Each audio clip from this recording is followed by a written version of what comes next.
Hey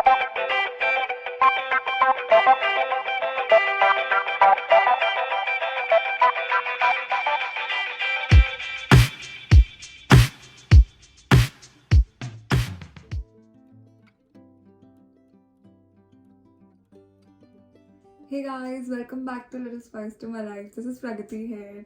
Today's video is about the procedure and documentation you have to follow while coming back from India to UK. As I've recently traveled on 7th of March, 7th of March, and I wanted to share my experience with you to help you out with this. Of course, returning from India is a really emotional one, so don't forget to follow the norms while coming back to UK because COVID still exists.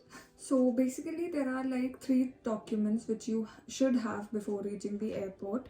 I traveled from Delhi to London Heathrow, and the first document which was required was your COVID negative report. The COVID test should be done like 72 hours before you travel, as like it has been followed since long.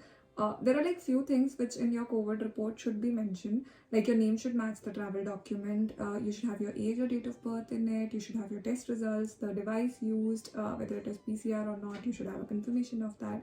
You have to get a RT-PCR test, because also the date on which the sample was collected, the name and the contact or the contact of the person who has collected or tested the sample.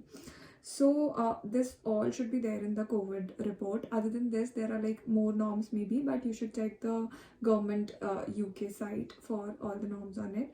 I would suggest that I went through this test via Dr. Lal Path Labs, which is like across all of India, I think. So you can take that as one of the pathology to get tested, because they come home, collect the sample, and you get the report within like 48 hours, 24 to 48 hours in your text message and everything. You should get the printout of the report, as many of you asked in my last video that should we print or not, but yeah, for this one you have to print it. So the next thing which you have to do is you have to book 2 COVID tests which you will receive at the location which you provide, or the place where you're quarantining or you stay in UK. Yeah, you have to do these tests after arriving to UK. So the link from which you have to book these tests I will mention in the description. You should get a printout of this too. Also, like the other important thing about this is it costs £210.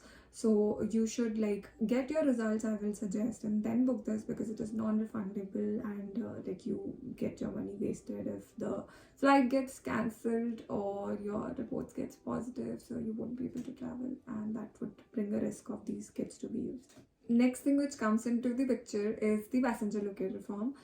Previously I just told you that you have to book the 2 test kits, and you will get a confirmation in the invoice and everything. So that confirmation and the ID of your invoice and everything, you have to fill that in your passenger locator form. It's a confirmation to the passenger locator form that you have ordered those test kits and then you're landing to UK. Those are like really important documents which you have to keep along with you. The invoice of the test booked and the passenger locator form also you have to get printed out. So this time all the documents were checked, like the hand printed one, so I would really suggest you to get a printout of these. Also, immigration is taking too long after arrival. I don't know, maybe it was the case with me, or somewhat like I figured out that it was taking long because it took 2.5 hours for me. Also, now let's shift towards the next stage when you once arrive to UK. So once you arrive to UK, you have to quarantine for like next 10 days, and the day you arrive is called as the day 0, and you have to do your first test of COVID on your own on the day 2.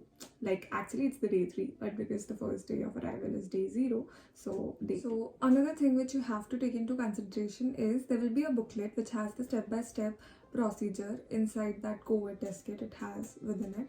So you have to follow that step by step to do the registration, plus find the drop box where you have to drop the like test sample and everything. So don't worry about the procedure of how the test is to be done, because that booklet is self-sufficient to do the procedure. There's also a box inside that COVID test kit itself which will help you to like make the box, keep the test sample inside it, and then drop it to the nearest priority drop box. So after the day 2 test, guys, you have to also go through the test on day 8 because you have the other kit for that day. The results of the COVID test will be shared to you on the like contact information you have given in the form filled while registration and everything. I will also mention all the links for doing this whole process in the description. You should follow the India to UK group on Telegram because they're very helpful. I'll add the link to that as well. Also, please like, share, and subscribe to my channel if you like the video then.